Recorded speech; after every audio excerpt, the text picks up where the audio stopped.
Week of show में आप सभी का स्वागत है। मैं दिव्या हाजिर हूं इस हफ्ते के सारे सियासी ड्रामों की फिल्म लेकर। तो चलिए करते हैं शुरुआत।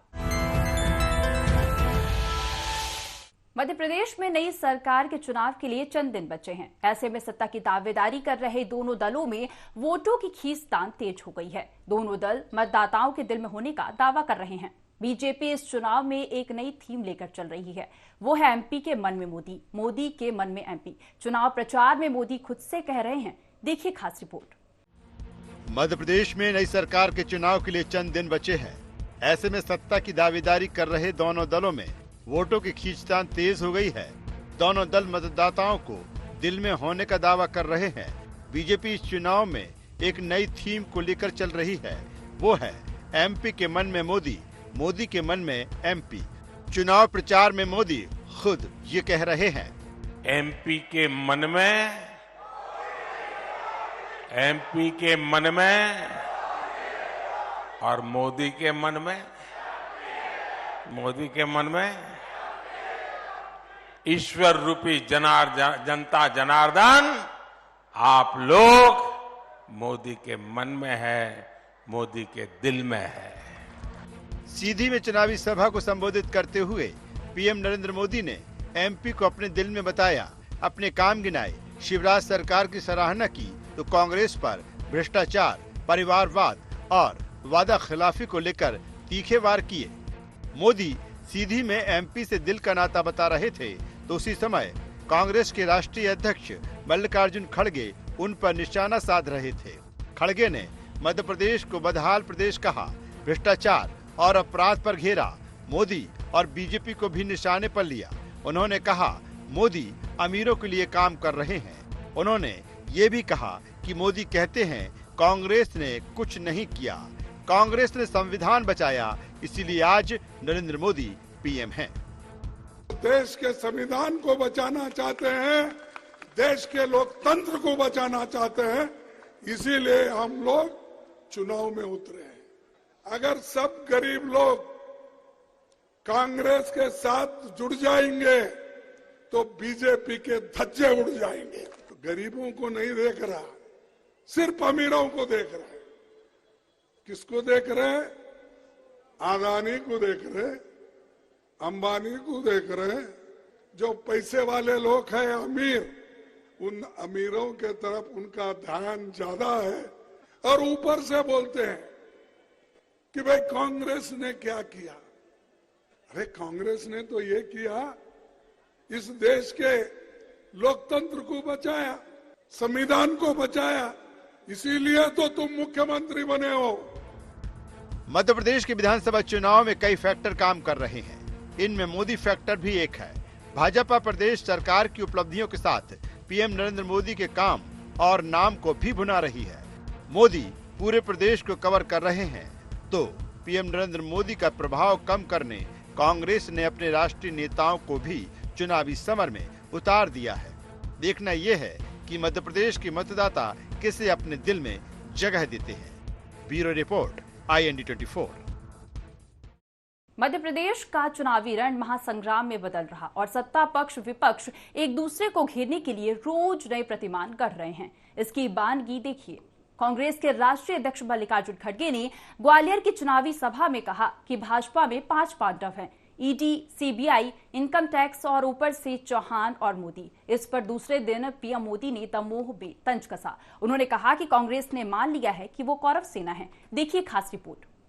मध्य प्रदेश का चुनावी रण महासंग्राम में बदल रहा है और सत्ता पक्ष विपक्ष एक दूसरे को घेरने के लिए रोज नए प्रतिमान गढ़ रहे हैं। इसकी बानगी देखिए। कांग्रेस के राष्ट्रीय अध्यक्ष मल्लिकार्जुन खड़गे ने ग्वालियर की चुनावी सभा में कहा, भाजपा में 5 पांडव है, ईडी, सीबीआई, इनकम टैक्स और ऊपर से चौहान और मोदी। इस पर दूसरे दिन पीएम मोदी ने दमोह में तंज कसा। उन्होंने कहा कि कांग्रेस ने मान लिया है कि वो कौरव सेना है।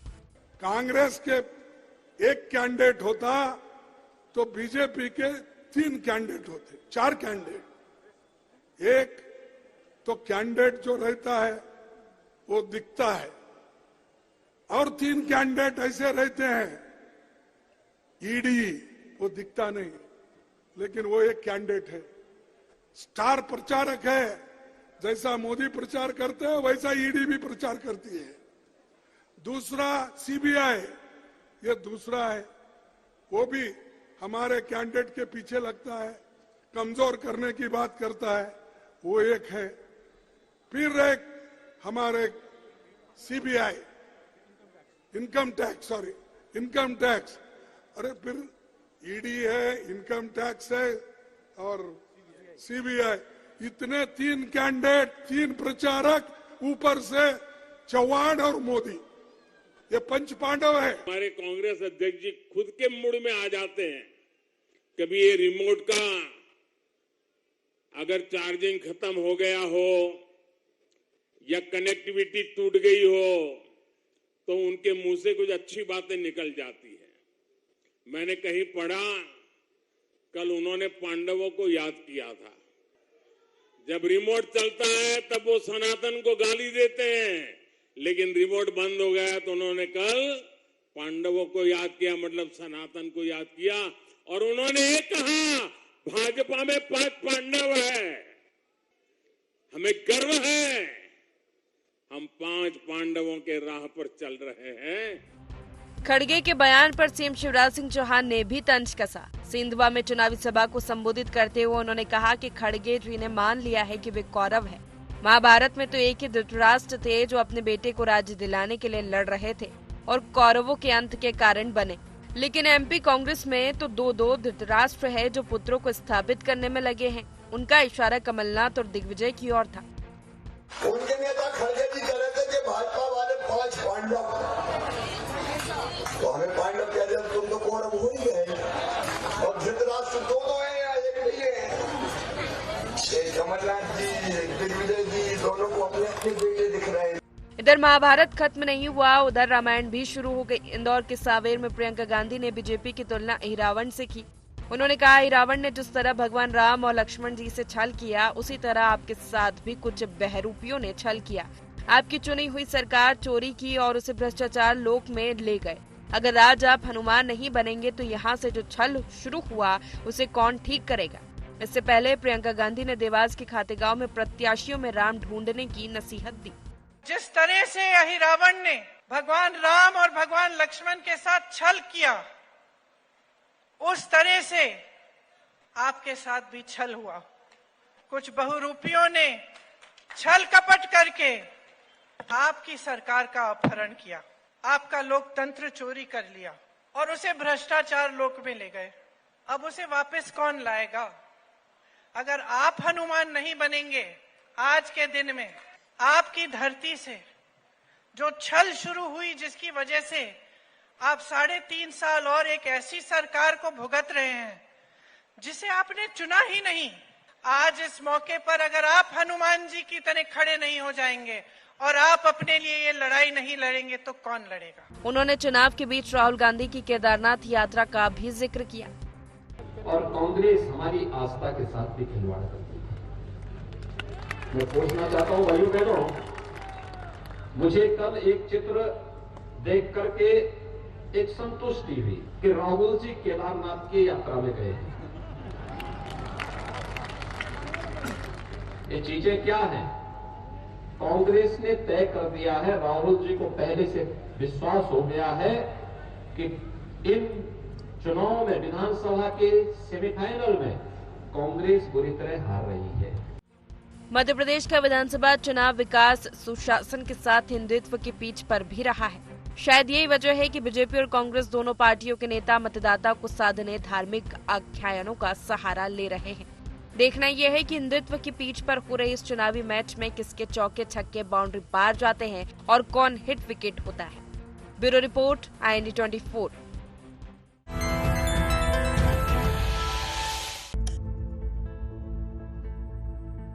हर घर रोशन और बिजली बिल हाफ है तभी तक कांग्रेस की सरकार है जब तक, क्योंकि वो तो इसे मुफ्त की रेवड़ी कहते हैं। भरोसा बरकरार, फिर से कांग्रेस सरकार।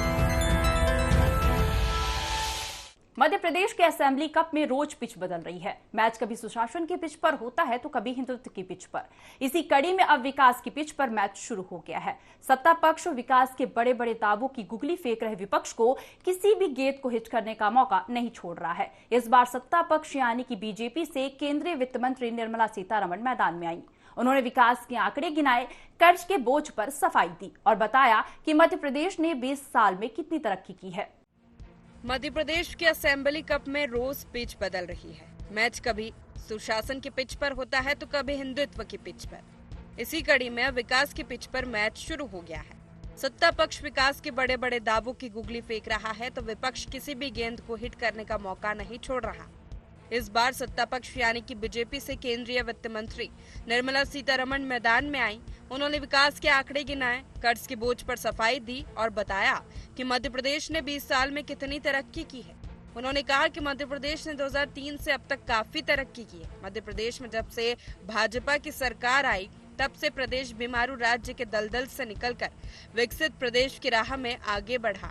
उन्होंने इसका श्रेय 5G को दिया। उनके 5G का मतलब था ग्रोथ, गुड गवर्नेंस यानी अच्छी सरकार, गुडविल यानी जनता की शुभेच्छा, गारंटी मोदी की, गरीब कल्याण। जिस राज्य को बीमारू राज्य में मेंशन किया जाता था, आज वो बेमिसाल राज्य बन गए। मध्य प्रदेश का प्रोग्रेस और उसके कारण देश का, मध्य प्रदेश का कंट्रीब्यूशन इतना स्पष्ट दिखता है और ये आसानी से होने वाले काम नहीं था। इसका श्रेय बिल्कुल भारतीय जनता पार्टी के गवर्नेंस के कारण हुआ और उस गवर्नेंस का 5 सूत्र हैं जो I am calling S 5G growth, जिसमें मध्य प्रदेश का उदाहरण स्पष्ट दिखता है। Second, good governance. तीसरा, गुडविल, जनता के शुभेच्छा इस पार्टी और लीडरशिप के ऊपर। ये पूरे देश में है, मगर बीमारों से बाहर आकर बेमिसाल होने वाले मध्य प्रदेश में बिल्कुल ये 5 मंत्र आप देख सकते हैं। निर्मला सीतारमण भोपाल में जिस समय विकास के आंकड़े गिना रही थी, ठीक उसी समय विंध्य में प्रियंका गांधी भाजपा पर मध्य प्रदेश को बदहाली के दलदल में धकेलने का आरोप लगा रही थी। प्रियंका गांधी का कहना था कि मध्य प्रदेश में इतने सालों में एक भी विश्वविद्यालय और उद्योग नहीं खुले, छोटे व्यापारियों की कमर तोड़ दी गई। शिवराज सरकार ने 22,000 घोषणाएं की लेकिन केवल 22 ही पूरी की। प्रियंका ने मध्य प्रदेश और कांग्रेस शासित राज्यों का हवाला देकर भी भाजपा को घेरा। भाजपा ने यहाँ पे 22,000 घोषणाएं की हैं जब से सरकार में है। 22,022 इन्होंने पूरी की हैं, बाकी सारी घोषणा की घोषणा ही रह गई। क्योंकि जहाँ आपका प्रदेश खड़ा है, जो आप निर्णय लेंगे या तो इस खाई में से निकालेगा आपके प्रदेश को और आपके जीवन को, या फिर इस खाई में और गहराई से डुबा देगा। प्रदेशों में, कांग्रेस के प्रदेशों में सिर्फ 500 रुपए का सिलेंडर नहीं, जब उसके रिफिल करने जाते हैं लोग तब भी उनको 500 रुपए की सब्सिडी मिलती है। छत्तीसगढ़ की मैं बात कर रही थी, वहां जाके खुशी होती है भाषण देने में, क्योंकि मैं कह सकती हूँ कि भाई हमारी सरकार ने इतना किया है। यहाँ मध्य प्रदेश में शिक्षा के लिए क्या किया? कोई नया विश्वविद्यालय खोला इतने सालों में? कुछ नहीं, जो है प्राइवेट है। छत्तीसगढ़ में नए हजारों नए पाठशालाएं बनी। यहाँ क्या हुआ? 7,000 से ज्यादा पाठशालाएं बंद हो गई हैं। कुछ नया नहीं बनाया, नए उद्योग नहीं बने। जो उद्योग चल रहे थे वो बंद कर दिए। जो छोटे व्यापारी थे उनकी कमर तोड़ दी। मध्य प्रदेश में बाकी चुनावी मुद्दे जितने गूंजे, आखिर में विकास पर ही चुनावी फोकस हो जाता है। 10 साल तक कांग्रेस सरकार रहने के बाद 2003 में भाजपा ने विकास पर दिग्विजय सरकार को बिजली, पानी, सड़क को लेकर घेरा और उन्हें बंटा ढार की उपाधि दी। इसके बाद से लेकर अब तक भाजपा इन्हीं दिनों की याद दिलाकर वोट मांगती आई, तो अब कांग्रेस उसी अंदाज में भाजपा सरकार को घेर रही। अब देखना यह है कि विकास की पिच पर खेले जा रहे इस चुनावी मैच में किसका कब्जा होता है। Bureau report, IND 24। Madhya Pradesh के विधानसभा चुनाव में शब्दवाड़ों की बौछार चल रही है। दोनों बड़ी पार्टियां पूरा जोर लगा रही हैं और सारे समीकरण साधे जा रहे हैं। समीकरण साधने की इसी लड़ाई में अब जाति भी चुनावी हथियार बन गया है। कांग्रेस के राष्ट्रीय नेता राहुल गांधी प्रदेश में चुनाव प्रचार करने आए तो उनका पूरा फोकस जाति पर ही रहा। बीजेपी इस पर तंज कस रही। जाति पर छिड़ी सियासी जंग पर देखी ये खास रिपोर्ट। मध्य प्रदेश के विधानसभा चुनाव में शब्द बाणों की बौछार चल रही है। दोनों बड़ी पार्टियां पूरा जोर लगा रही है और सारे समीकरण साधे जा रहे हैं। समीकरण साधने की इसी लड़ाई में अब जाति भी चुनावी हथियार बन गई है। कांग्रेस के राष्ट्रीय नेता राहुल गांधी प्रदेश में चुनाव प्रचार करने आए तो उनका पूरा फोकस जाति पर ही रहा। सतना और बड़वानी में उनका पूरा फोकस जातिगत जनगणना पर रहा। उन्होंने आंकड़े गिनाकर ये बताने की कोशिश की कि देश और प्रदेश में ओबीसी का हक मारा जा रहा है। सरकारी सिस्टम में उच्च जातियों के लोग कब्जा जमाए बैठे हैं, इसीलिए ओबीसी और दूसरे आरक्षित वर्गों को उनका अधिकार नहीं मिल पा रहा।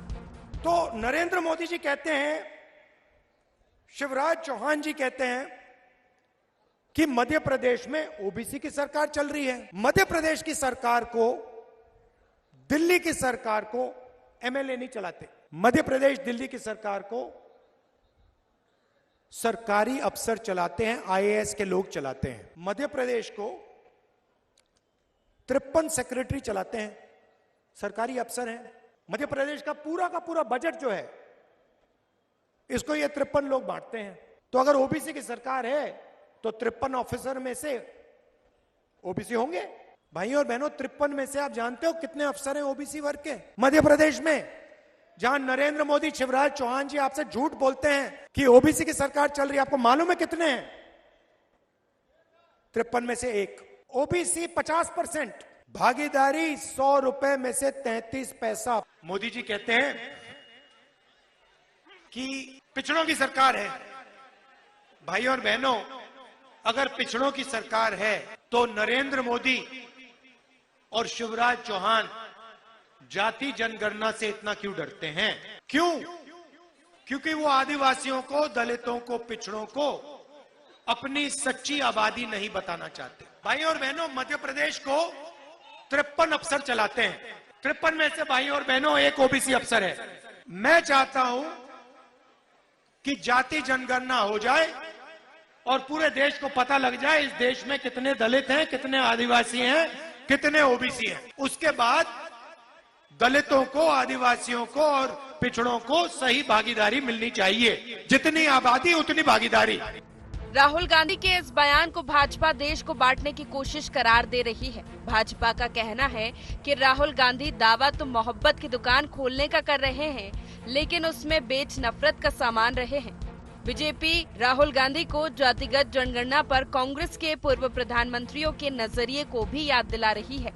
राहुल गांधी जी को पहले कांग्रेस का इतिहास देखना चाहिए। इनकी दादी स्वर्गीय इंदिरा गांधी जी, इनके पिता स्वर्गीय राजीव गांधी जी, ये दोनों जातिगत जनगणना के विरोध में थे। ये हमेशा बात करते थे कि देश में जातिगत जनगणना नहीं होनी चाहिए। किंतु अभी राहुल गांधी जी जो एक ढोंगी बनने का प्रयास कर रहे हैं, वो ओबीसी की बात कर रहे हैं। इनको ये भी बताना चाहिए कि कांग्रेस के इतिहास में कितने प्रधानमंत्री और कितने मुख्यमंत्री ओबीसी से समाज से बना पाए। आज देखिए, भारतीय जनता पार्टी ने मध्य प्रदेश में 3 ओबीसी मुख्यमंत्री दिए हैं। रही बात प्रधानमंत्री की, तो हमने पहला ओबीसी प्रधानमंत्री भी आदरणीय नरेंद्र मोदी जी के रूप में आज देश को दिया है। ये हमेशा कांग्रेस तुष्टीकरण करती रही है और उससे समाज में हमेशा विध्वंस फैलाने का काम किया है। निश्चित रूप से भारतीय जनता पार्टी किसी भी तरह के ऐसे एजेंडों में फंसने नहीं वाली है। हम सर्वधर्म समभाव की बात करते हैं, हम सर्वसमावेशी विकास की बात करते हैं। मध्य प्रदेश में ओबीसी की आबादी 50% से ज्यादा है। माना जाता है कि ओबीसी पिछले कई चुनावों से सत्ता तय करते आ रही है।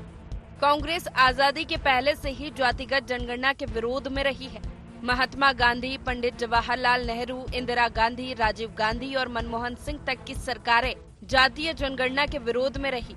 लेकिन बिहार से उठी जातीय जनगणना की मांग और इस पर ओबीसी वोटों की एकजुटता ने कांग्रेस को भी इसके समर्थन में खड़ा कर दिया है। देखना यह है कि चुनाव में कांग्रेस को इसका फायदा मिलता है या फिर सीएम शिवराज सिंह के कोई माई का लाल आरक्षण नहीं छीन सकता के बयान की तरह नुकसान उठाना पड़ता है। Bureau report, IND 24।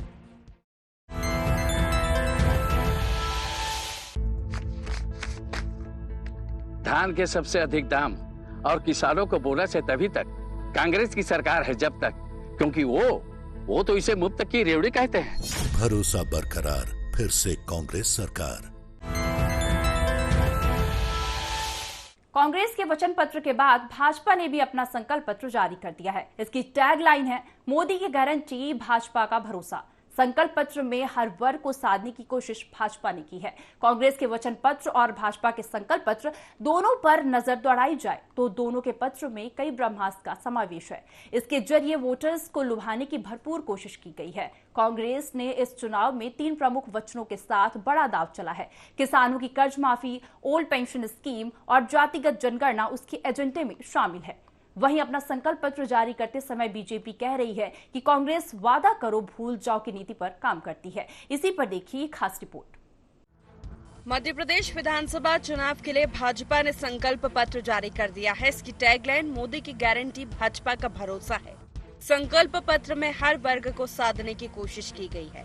भाजपा ने अपने संकल्प पत्र में जो अहम ऐलान किए हैं उनमें लाडली बहनों को पक्के मकान, गरीब परिवार के छात्रों को केजी से 12वीं तक मुफ्त शिक्षा, छात्राओं को पीजी तक की मुफ्त शिक्षा, हर ब्लॉक में ITI, IIT की तर्ज पर हर संभाग में MIT, एम्स की तर्ज पर हर संभाग में सिम्स, सीनियर सिटीजन और दिव्यांग नागरिकों को 1500 रुपए मासिक पेंशन, 100 रुपए में 100 यूनिट बिजली, सरकारी स्कूलों में मिड डे मील के साथ नाश्ता, जबलपुर और ग्वालियर में भी कमिश्नरेट सिस्टम, गेहूं की 2700, धान की 3100 रुपए प्रति क्विंटल खरीदी, हर परिवार में कम से कम एक रोजगार या स्वरोजगार, रियायती दर पर सरसों तेल, चीनी भी, आदिवासी समाज के लिए 3 लाख करोड़ रुपए, 4000 रुपए मानक बोरा में तेंदुपत्ता की खरीदी, मंडला, खरगोन, धार, बालाघाट और सीधी में मेडिकल कॉलेज,